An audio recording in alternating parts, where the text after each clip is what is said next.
어제에 이어서 세겜에서의 여호수아의 백성들을 향한 선언이 계속돼서 이어지고 있습니다. 특별히 오늘 우리가 보는 말씀을 보게 되어지면 이제 하나님과의 그 언약, 다시 언약이 체결되어지는 그 약속의 장면들이 우리 가운데 보여지게 되는데요. 특별히 이 세겜이라는 장소는 아브라함이 하나님 앞에 처음 단을 쌓았던, 즉 하나님 앞에서 그 언약이 체결되었던 매우 중요한 장소이기도 합니다. 그렇기에 오늘 말씀에 하나님과 이스라엘 백성들의 이 언약의 체결의 의미는 더욱더 깊어진 의미로 우리에게 다가오게 되는 것이죠. 여호수아는 오늘 이스라엘 백성들을 향하여서 다시 한번 이스라엘 백성들이 하나님 앞에 온전히 다짐할 것을 권하고 있습니다. 특별히 이스라엘 백성들이 언약을 체결함에 있어서 하나님이 어떤 하나님이신지에 대해서 알기를 원하고 있는데요. 오늘 여호수아가 이스라엘 백성들에게 소개하는 하나님은 바로 하나님은 질투하시는 하나님이시다라는 것입니다. 오늘 19절 말씀 한번 보겠습니다. 여호수아가 백성에게 이르되 너희가 여호와를 능히 섬기지 못할 것은 그는 거룩하신 하나님이시요 질투하시는 하나님이시니 너희의 잘못과 죄들을 사하지 아니하실 것임이라. 아멘. 하나님은 거룩하십니다. 그분은 그 어떠한 죄와도 섞일 수 없는 분이시라는 것을 여호수아는 먼저 말씀하고 있으며, 그렇기에 하나님은 질투하시는 하나님이다라고 이스라엘 백성들에게 하나님을 소개하고 있습니다. 이 질투의 결과까지도 말하고 있는데요. 19절에 보니 이 하나님은 이 질투하심에 죄 사하지 아니야, 잘못과 죄들을 사하지 아니할 것이다 라고 말하고 있으며, 20절에는 이어서 이방신들을 섬기게 되었을 때에 하나님이 이스라엘 백성들을 향하여 복을 주셨음에도 불구하고 그 복을 다 거두어 가시더라도 하나님은 그 죄를 물으실 것이다 라고 하시는 그 하나님의 질투하심의 결과가 얼마나 두려운 결과로 나오는지까지 이스라엘 백성들 향하여 소개하고 있습니다. 특히 질투의 하나님, 이 하나님을 섬기는 것은 결코 쉬운 것이 아니다라고 말하고 있는 것을 또한 우리가 보게 되는데요. 19절을 다시 보시면 능히 섬기지 못할 것은 이라고 말하고 있습니다.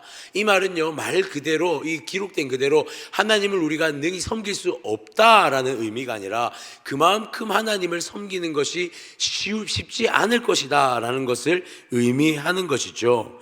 왜 하나님을 섬기는 것이 어려울까요? 왜 하나님을 섬기는 것이 어렵다라고 여호수아는 말하고 있을까요?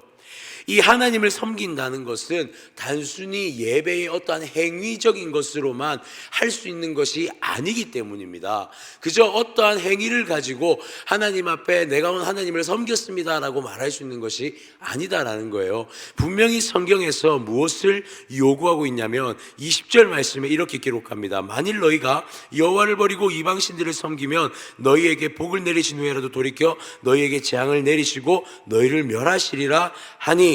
그리고 22절을 보십시오. 여호수아가 백성에게 이르되 너희가 여호와를 택하고 그를 섬기리라 하였으니 스스로 증인이 되었느니라. 여기서 보게 되어지면 여호와를 택하라 라고 말하고 있습니다. 이것은 이것도 저것도 아닌 상태에 머물러 있는, 마치 우상을 섬기는 것도 하나님을 섬기는 것도 가능하다라고 말하는 것이 아닌 100% 철저하게 하나님만을 바라보아야 하기 때문에 이 하나님을 섬기는 것이 결코 쉽지 않다라고 말하고 있는 것입니다. 그러니까 그 어떠한 것으로도 눈을 돌려서도 안 되는 것입니다. 그 어떠한 것으로도 하나님이 아닌 것을 향해 우리의 몸을 돌려서도 안 된다는 것이죠. 그렇기에 하나님을 섬길 때에 우리의 마음이 온전하게 하나님 앞에 드려져야 하기에 우리의 일상의 일거수일투족 모든 부분이 하나님을 향해야 하기에 이것이 결코 쉬운 것이 아닐 것이다 라고 말하고 있다는 것이죠. 그렇기에 이 쉽지 않음을 행하기 위해서 이스라엘 백성들이 무엇을 해야 된다고 말합니까? 23절에 이렇게 기록합니다. 여호수아가 이르되 그러면 이제 너희 중에 있는 이방신들을 치워버리고 너희의 마음을 이스라엘 하나님 여호와께로 향하라 하니. 가장 먼저 해야 될 것이 무엇입니까? 우리 안에 있는 이방신들을 치워버려야 된다라고 말하고 있습니다. 적당히 하나님 앞에 향하는 것이 아닙니다. 완전히 우리 안에 있는 하나님이 미워하시는 죄의 영역들을 제거하는 우리의 몸부림이 필요하다라는 것입니다. 또한 이것이 그저 단순히 이러한 치워버리는 우리의 행동으로만 가능할까요? 그렇지 않습니다. 24절을 한번 볼까요? 백성이 여호수아에게 말하되 우리 하나님 여호와를 우리가 섬기고 그의 목소리를 우리가 청종하리이다 하는지라. 오늘 백성들이 이 우상들을 치우라라는 여호수아의 말에 무엇이라고 답하고 있냐면 우리가 하나님의 말씀을 청종하겠습니다라고 답하고 있는 것을 보게 됩니다. 여러분, 우리 가운데 있는 우상을 치워내는 행위, 이 또한 결코 쉬운 것이 아닙니다. 우리가 아무리 우상을 치워내려 하고 우리의 죄를 우리가 치워내려 하지만 이것은 단순히 내 의지적으로만 가능한 것은 아니다라는 것이죠. 무엇이 필요합니까? 하나님의 음성, 하나님의 말씀을 들을 때에 가능하다라는 것입니다.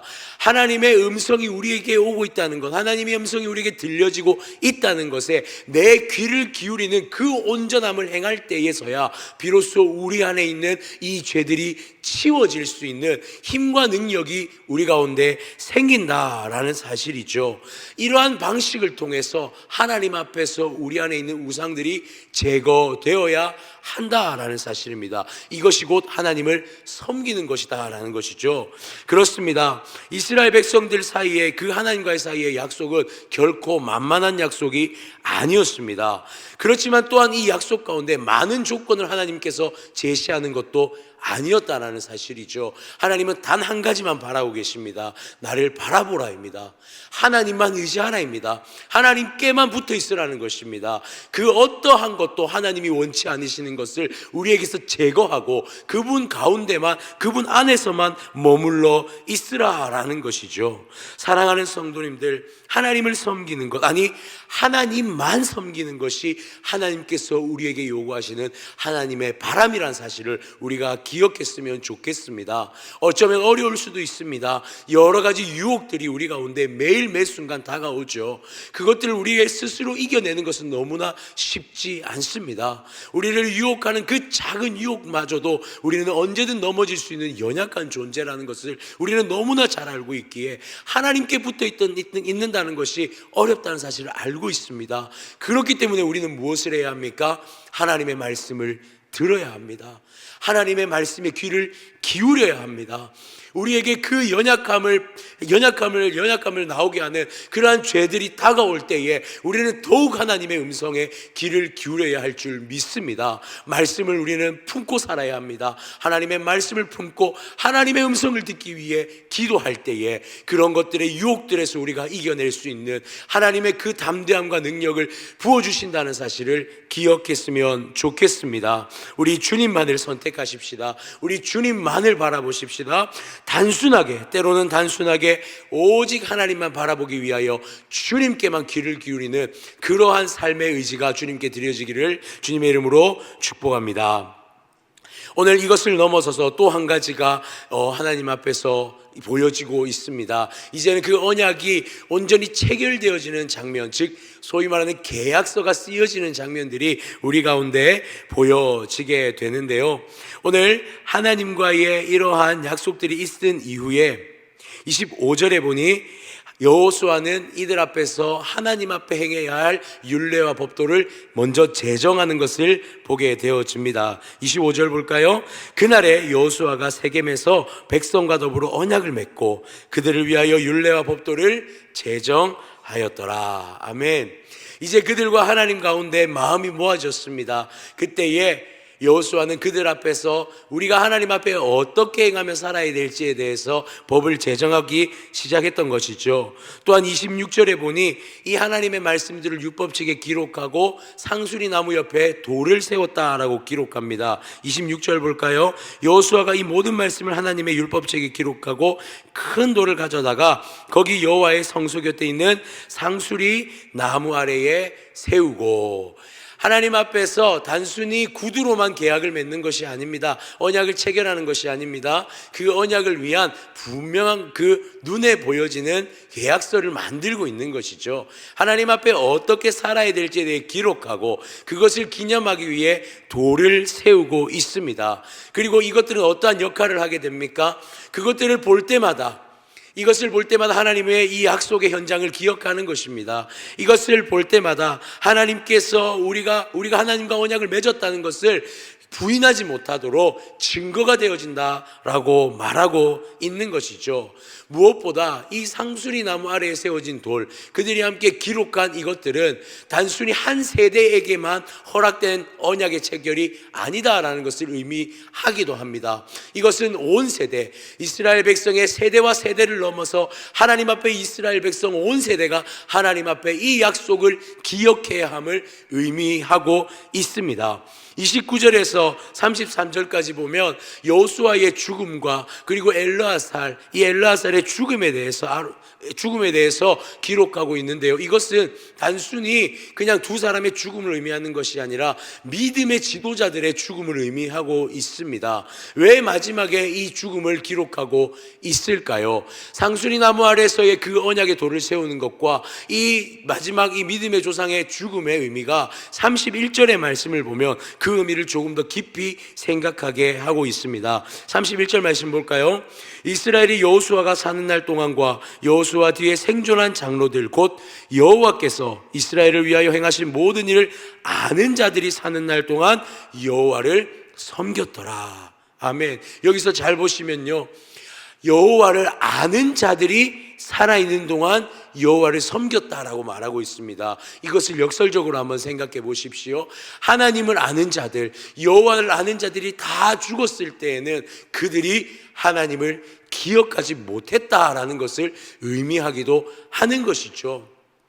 그들이 하나님을 기억하지 못할 때, 하나님을 기억하지 못하는 세대가 세워졌을 때 이들 가운데 이 언약의 돌과 이 언약의 기록은 하나님과의 온전한 약속이 있었다는 것을 다시 한번 기억하게 할 것입니다. 실제로 사사기를 우리가 여호수아 이후의 사사기로 이제 넘어가는 이 성경의 구조상에 보면 사사기에서 이스라엘 백성들은 하나님을 멀리하기를, 하나님을 잊어버리기를 밥 먹듯이 하고 있는 모습을 보게 되어집니다. 하나님을 선택하지 않는 것이죠. 그 주변에 있는 우상들을 가져다가 마치 그것이 자신들의 유익을 제공해주는 신인 것처럼 받들고 있는 것을 사사기의 여러 모습들 가운데 우리는 보게 되어집니다. 실제로 이 언약은 단 2세대 만에 끝이 나 버리는 것이죠.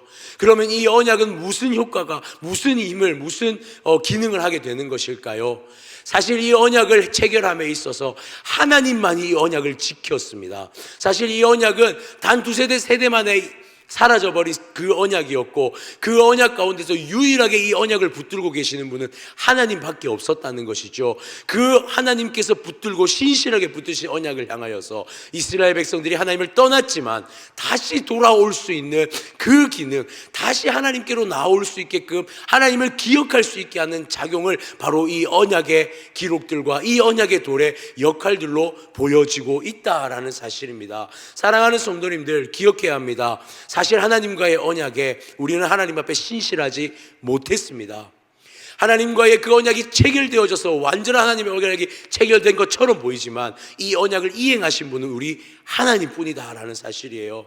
그럼에도 불구하고 하나님은 끝까지 이 언약을 지키시며 이 언약을 사수하시면서 우리에게 무슨 말씀을 하고 계시냐면 이 언약이 끝나지 않았다는 것입니다. 돌아오라는 것입니다. 하나님 앞에 이 언약 앞에 돌아오는 자, 하나님의 약속을 기억하는 자에게 은혜가 있다는 것을 이 마지막 장면을 통하여서 보여주고 있는 것이죠.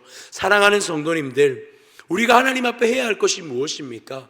어쩌면 우리는 하나님 앞에 날마다 고백합니다. 내가 주님을 사랑합니다. 내가 주님을 위해 살겠습니다. 내가 주님을 위해 나의 모든 걸 헌신하겠습니다. 그런데 이렇게 고백하는 우리의 삶 가운데 정말 하나님 앞에 무너지는 것은 얼마 시간 되지 않는 시간 동안 우리는 무너지게 되어집니다. 하나님 앞에 우리가 입술로 약속하고 우리가 하나님 앞에 입술로 고백하지만 때로는 그 입술의 약속과 고백을 저버리며 하나님 앞에 무너질 때가 너무나 많더라는 것이죠.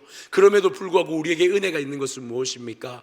하나님은 여전히 그 언약을 지키시며 기다리고 계신다는 사실입니다. 모든 세대가 하나님 앞에 돌아오기를 기다리고 계시면서 그 마음으로 언약을 체결하셨다는 것입니다. 즉 질투의 하나님은요, 그냥 단순히 미움의 질투의 하나님이 아니시라 기다리시면서 질투하는 하나님이시고, 기다리시면서 그 사랑의 마음을 질투로 보이시는 하나님이시라는 뜻이에요. 그러면서 끝까지 한 영혼도 포기하지 않으시는 하나님이시라는 사실을 우리는 이 여호수아의 마지막 장면 속에서 발견하게 되어진다라는 사실입니다. 사랑하는 성도님들, 우리가 하나님께 행해야 할, 언약 가운데 행해야 할 것은 신실한 하나님 앞으로 나아가는 것입니다. 그분 앞으로 우리의 걸음을 옮기는 것입니다. 우리가 혹여나 하나님 앞에 넘어져 있습니까? 우리가 그 언약을 상실하고 그 하나님의 약속이 기억되지 않습니까? 그러나 하나님은 그 언약을 끝까지 지키시고 붙드시고 예수 그리스도를 통하여 우리 가운데 행하셨으며, 다시 오실 그 예수 그리스도를 통하여 완전한 성취를 완성시키시는 하나님이심을 믿으시기를 바랍니다. 오늘도 그분 앞으로 나아갑시다. 오늘도 그 하나님을 섬기기 위하여 다시 한번 주님 앞에 나아갑시다. 혹여나 우리의 삶 가운데 무너짐이 있습니까? 혹여나 우리 삶 가운데 하나님 앞에서의 넘어짐이 있습니까? 주님이 지금도 기다리고 계시다는 사실을, 그 영원한 약속을 붙들고 기다리고 계시다는 사실을 기억하며 오늘도 그분 앞으로 나아가서 엎드리고 다시 한번 그분 앞으로 나아가서 그분의 손을 맞잡고 다시 그분의 인도하심 따라 나아가는 우리가 되어지기를 소원합니다. 오늘 한 날 우리 하나님의 신실하심을 기억하며 살아갑시다. 여전히 끝까지 언약으로 인도하시는 그 하나님을 기억하며, 여전히 그 하나님의 사랑을 입증하시는 그 하나님을 생각하며 그 사랑 안에 살아가는 우리의 삶이 되어지기를 주님의 이름으로 축복합니다.